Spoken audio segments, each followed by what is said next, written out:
কিছুদিন হলো গ্রামের ছেলেপেলেরা সকলেই বলতেছিল একটা পিকনিক করার কথা। তো সবাই মিলে আমরা কিন্তু একটা আলুঘাটি করার পিকনিক করেছি।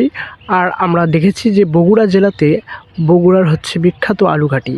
তো আমরা গরুর মাংসের জায়গায় কিন্তু দিয়েছি মাছ। এই মাছ দিয়ে কিন্তু আমরা করব আজকে বগুড়ার বিখ্যাত আলুঘাটি। তো দেখতে পাচ্ছেন আলুগুলো কিন্তু সুন্দর করে কেটে নিয়েছি।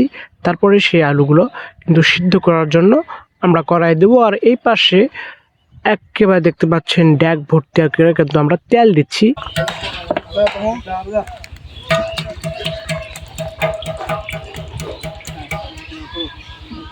তো আমরা অনেক রকমের পিকনিক করে থাকি মাঝে মাঝে, কিন্তু আজকে করতেছি আলুঘাটির পিকনিক। তার জন্য কিন্তু প্রচুর পরিমাণ খড়ির দরকার। আর এই পাশে আমরা কাঁঠাল গাছের ডাল কেটে এনে খড়ি দিয়ে কিন্তু জ্বালানি হিসেবে ব্যবহার করতেছি। আপনাদেরকে দেখাই পরিবেশটা কত সুন্দর। এখানে কিন্তু আমরা রান্না বান্না করি। আর দেখতে পাচ্ছেন আলুগুলো কিন্তু সিদ্ধ করা হয়েছে। এখন ওই পাশে কাটা আলুগুলো দেখেন কিভাবে মেরিনেট করা হচ্ছে। যত ভালোভাবে গুঁড়া করবেন আলুঘাটির টেস্টটা তত বেশি থাকবে। গোটা গোটা থাকলে আলুঘাটির টেস্টটা ভালো হয় না, সেই জন্য কিন্তু এভাবে জগ দিয়ে গুঁড়ো গুঁড়ো কিন্তু করা হচ্ছে। এদিকে আমরা যে মাছটা আগেই কষানি করে রেখেছি সেটা আলুঘাটির ভিতর দিয়ে দিলাম এবং এটা এখন মিক্সিং করা হবে। দেখেন এখনই দেখেন আলুঘাটির কালারটা চলে আসছে। এখনও কিন্তু সবেমাত্র মাছ দেওয়া হলো। মাছ আলাদা করে দেওয়ার পর তারপরে এই আলুঘাটিতে আমরা দিয়েছি। এখন দেখেন এটা লাড়ানো হচ্ছে। এখন জাল হবে 2 থেকে 3 ঘন্টা। যত বেশি জাল হবে আলুঘাটিটা তত বেশি টেস্ট হবে। মনে রাখবেন আলুঘাটিটা তত বেশি টেস্ট হবে। তো এখন আমরা এখানে জাল দিতে থাকবো 2 থেকে 3 ঘন্টা, তারপরে আপনাদেরকে দেখাবো।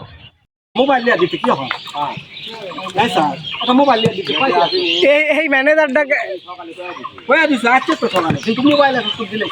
মোবাইল দেওয়া উচিত, দেখাবার না তাহলে তো লাভ নেই। তাহলে কখন রাত্রে ফসকা মোবাইল কল লাগলে বিপদ। সবে মাত্র 2 ঘন্টা জাল হলো। এখনই আমাদের ডিশ থেকে টেস্ট করা হচ্ছে আলুঘাটিটার লবণ ঝাল সব কিছু ঠিক আছে নাকি টেস্ট করার জন্য কিন্তু নিয়ে নেওয়া হচ্ছে আলুঘাটিটা। তো আমরা কিন্তু মুড়ি আনতে দিয়ে পাঠাচ্ছি। মুড়ি দিয়ে কিন্তু আমরা আলুঘাটি খাবো, তার জন্য আগে দেখতেছে টেস্ট কীরকম হয়েছে। তো দেখার জন্য প্রস্তুত হয়ে গেছে ওদিকে। আর এই পাশ থেকে দেখেন কত সুন্দর পরিবেশ। গ্রামের সকলের ভিতরে কত মিল ঝিল দিয়ে কিন্তু আমরা এই অনুষ্ঠানটা করি।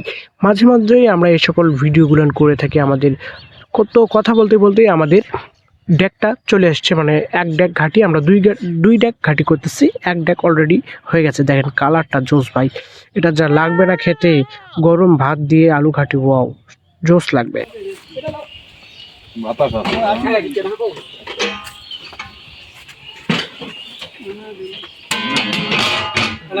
তো মুড়ি আনতে আনতে অনেক লেট হয়ে গেছে, মুড়ি এখনো খাওয়া হয়নি। তো দেখতে পাচ্ছেন আমরা কিন্তু ভাতটা হয়ে গেছে। আপনাদেরকে ভাতের ভিডিও করে দেখেন। এখানে আমাদের এখানে এইভাবে ভাত করা হয়। প্রথমে ভাতে বেশি পানি দেওয়া হয়, সেদ্ধ করার পর নেটের মাধ্যমে দেওয়া হয়। আর এদিকে আমাদের খাওয়াটা স্টার্ট হয়ে গেছে।